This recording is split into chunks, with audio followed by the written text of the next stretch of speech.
নমস্কার বন্ধুরা, আমি জয়রাজ খেল গল্প পরিবারে আপনাদের স্বাগত জানাই। AFC Asia cup qualifier away ম্যাচে সিঙ্গাপুরের ন্যাশনাল স্টেডিয়ামে ভারতের গ্রুপ স্টেজের খেলা ছিল সিঙ্গাপুরের এগেনস্টে, যেখানে সিঙ্গাপুরের বর্তমান র্যাঙ্কিং 158 এবং ভারতের 134। তো বোঝাই যায় বা আশা করাই যায় যে ভারত যথেষ্ট কর্তৃত্ব এবং প্রাধান্য নিয়ে ফুটবল খেলবে, কিন্তু দেখা যায় তার উল্টো সিঙ্গাপুর যথেষ্ট কর্তৃত্ব নিয়ে খেলে, প্রেসিং ফুটবল খেলে এবং ভারতকে প্রচুর চাপে রাখে, এবং যার ফলস্বরূপ ভারতের প্রথম হাফে পজিশন 30% থাকে।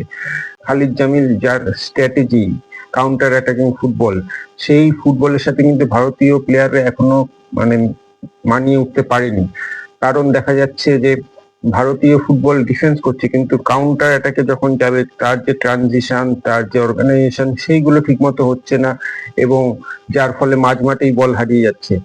তো এই ফলস্বরূপ কিন্তু সিঙ্গাপুর প্রথম হাফের প্রায় ইনজুরি টাইমে একটি গোল করে এগিয়ে যায়, এবং ভারত দ্বিতীয় হাফে যখন নামে তখন কিন্তু আরেকটি ঘটনা ঘটে। সেটি হলো 47 মিনিটে সন্দেশ জিঙ্গার, যে ভারতের ডিফেন্সের স্তম্ভ, তিনি দ্বিতীয় হলুদ কার্ড দেখে মাঠ থেকে বেরিয়ে যান। ভারত 10 জনে হয়ে যায়। এরপরে সিঙ্গাপুর যথেষ্ট প্রেসিং ফুটবল খেলে, যথেষ্ট অ্যাটাকিং ফুটবল খেলে, যার ফলে প্রচুর চান্সেস ক্রিয়েট হয়, এবং 73 মিনিটে গুরপ্রীত সিং সাঙ্গু একটি অবধারিত গোল সেভ করে।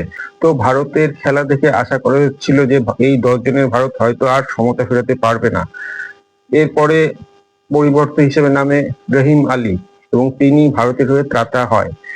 তিনি একটি সিঙ্গাপুরের ব্যাক পাসকে ট্র্যাক করে সেটিকে গোলে কনভার্ট করে, যার ফলে ভারত 90 মিনিটের মাথায় সমতায় ফেরে এবং ভারত এই ম্যাচটি ড্র করে। যার ফলে এএফসি এশিয়া কাপ কোয়ালিফায়ারে ভারতের আশা এখনো জিইয়ে আছে। এই যে প্লেয়ার ছাংতে, লিস্টন কোলাস বা অন্যান্য যারা প্লেয়ার আছে, তারা কিন্তু আইএসএল এ যথেষ্ট ভালো পারফরমেন্স করে। তাদের যদি রেকর্ড দেখা যায়, তারা যথেষ্ট অ্যাসিস্ট করে, যথেষ্ট উইং প্লে করে, যথেষ্ট জান দিয়ে খেলে, কিন্তু যখনই দেশের হয়ে খেলতে তাদের খেলা কিন্তু হারিয়ে যায়, তারা সেই খেলা আর খেলতে পারে না।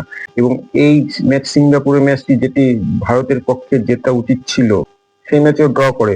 তো বর্তমানে ভারতের লিগ টেবিলে পজিশন 3, তারা 3 ম্যাচে 2 পয়েন্ট নিয়ে থার্ড পজিশনে আছে। তার নিচে আছে বাংলাদেশ, তাদের পয়েন্ট 1। সব থেকে উপরে আছে হংকং এর পয়েন্ট 7। তো যথেষ্ট কঠিন পরিস্থিতির মধ্যে ভারত রয়েছে। তো বন্ধুরা, তোমাদের কি মনে হয়, ভারত কি কোয়ালিফাই করতে পারবে? তোমাদের মতামত আমায় কমেন্টে অবশ্যই জানাও। তো আজকে এখানেই শেষ করছি, দেখা হচ্ছে পরের ভিডিও। তোমরা ভালো থেকে সুস্থ থেকে সঙ্গে থেকো, আর আমার এই ভিডিওটিকে অবশ্যই শেয়ার করো। টাটা।